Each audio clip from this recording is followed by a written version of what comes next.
Kembali hangat perguncingan netizen baru-baru ini saat acara ulang tahun salah satu stasiun televisi swasta yang merekam Raffi Ahmad dan Nagita Slavina kembali satu panggung dengan Ayu Ting Ting. Dalam kesempatan itu, Ayu pun sempat berhasil tampil menawan di atas panggung serta menyanyikan sebuah lagu yang menghibur para penonton yang hadir di sana. Dan di saat yang bersamaan itu pula, Raffi Ahmad yang turut mengabadikan sebuah momen di sosial media pribadinya bersama dengan Nagita Slavina di belakang panggung turut menyedot perhatian netizen. Ya, dalam postingan itu Raffi menyampaikan rasa cintanya kepada sang istri dan alih-alih menjawab pertanyaan Raffi, Gigi pun terlihat hanya tertawa dan salah tingkah sambil menatap sang suami. Hal itu sontak menjadi bahan sorotan warganet yang menilai adanya kecanggungan Raffi terhadap Nagita dikala berada satu panggung lagi dengan Ayu Ting Ting. Lantas benarkah hal yang dilakukan oleh Raffi adalah salah satu ekspresi spontannya untuk menenangkan Nagita saat harus berbagi panggung dengan Ayu Ting Ting? Dan seperti apakah reaksi pakar ekspresi dalam melihat raut wajah Nagita, Raffi, dan juga Ayu? Wow, cantik banget sih make up itu sambil makan. Oh, is the best ya. Oh, makan malam ya. Wow, cantik banget. Untuk tidak dibikin panggung sekali lagi. Ulang tahun Yuk. Indonesia. 5 menit to on air teman-teman. Kalau kemudian respon dari Raffi menulis bahwa I love you dan lain sebagainya gitu ya, bisa jadi bahwa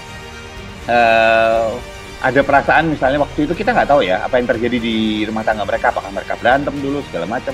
Dan buat saya ya sah-sah saja Raffi nulis kayak gitu, bisa jadi karena disuruh Nagitanya, bisa karena Raffinya.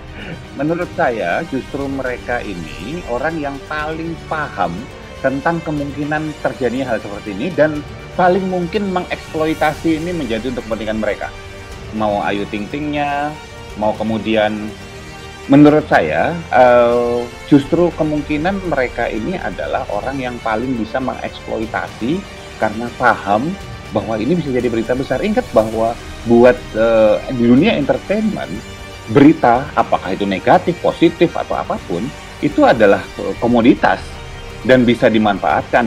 Terbukti banyak yang komentar gitu, banyak yang kemudian jadi bilang ini bilang itulah, dapat ide dari langit di kepalanya terus langsung pede bahwa itu suatu kebenaran.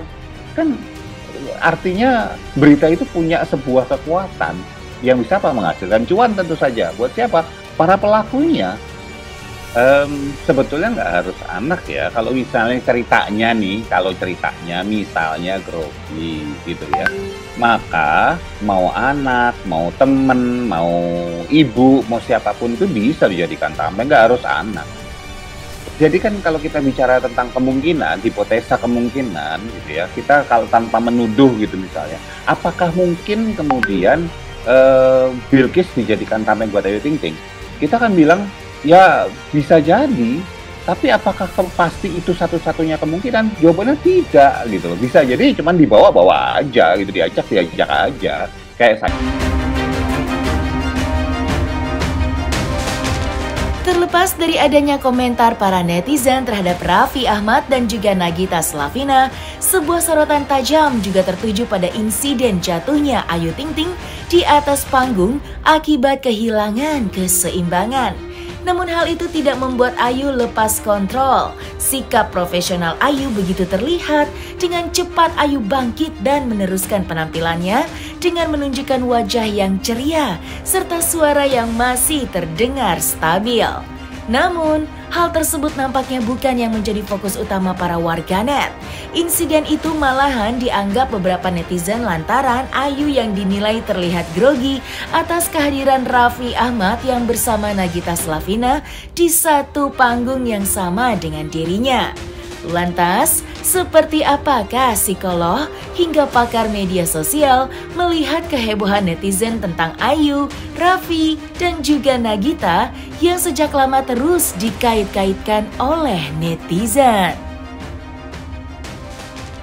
Memang apa namanya, kehidupan selebritis sebagai sosok yang diidolakan itu akan terus apa namanya, menuai perhatian masyarakat gitu ya. Artinya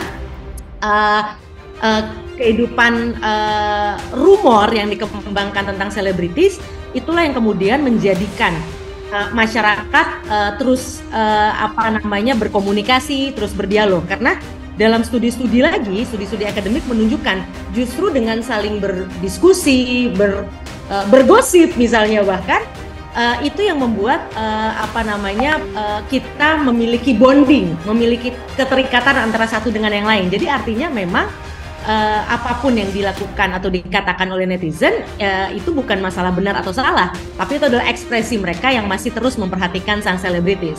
Masyarakat memang cenderung senang untuk kemudian membangun opini terhadap kehidupan selebritis gitu ya, karena bagi mereka itu adalah alat untuk melepaskan apa namanya, kepenatan, ketidaknyamanan dalam hidup mereka. Kemudian mereka menjadikan kehidupan selebritis sebagai cara untuk bercermin, lalu kemudian mereka menumpahkan segala imajinasi persepsi mereka. Dalam hal ini netizen bebas untuk kemudian apa namanya, mengurai berbagai skenario yang mereka pikir adalah yang paling tepat.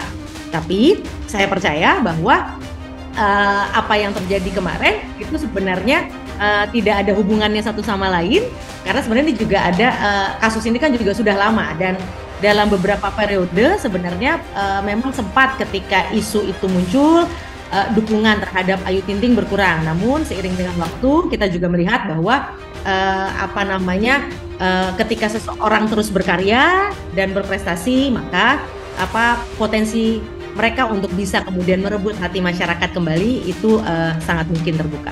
Buat saya tudingan grogi di antara mereka itu sebuah tudingan yang sangat sebenarnya bukan cuma tidak beralasan, tapi sangat tidak beralasan buat saya. Kenapa? Kalau dari videonya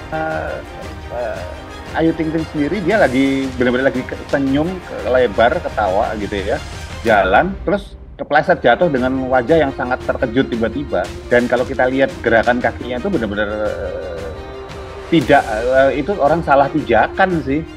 Jadi nggak karena grogi, nggak karena apa. Memang riwayat seseorang itu bisa menimbulkan dampak tertentu pada seseorang. Baik itu mungkin rasa nervous, rasa kurang nyaman, atau juga bisa ada overthinking juga bisa begitu. Jadi ketika masa lalu itu muncul, ada yang kita sebut kejadian tertentu yang berarti itu muncul kembali, bisa mengakibatkan dampak kepada psikis seseorang ya. Jadi nggak fokus, jadi lebih nervous, atau bahkan mungkin jadinya jatuh gitu di panggung misalnya itu, atau bisa juga itu kecelakaan ya. Jadi kalau kecelakaan kita nggak ada yang tahu karena memang terpeleset dan sebagainya. Kita baiknya netizen harus positif lah dalam memberikan komentar supaya tidak timbul potensi problem di kemudian hari. Sebenarnya memang media sosial itu kan segala sesuatu yang bisa kita munculkan di situ terkait apakah ada message atau tidak ya. Memang kalau disambung-sambungkan sih bisa aja itu ingin memberikan message tertentu pada netizen. Tapi balik lagi ketika pasangan muncul dan kemudian terlihat berdua, walaupun apapun situasinya ya kita anggap itu sebagai hal yang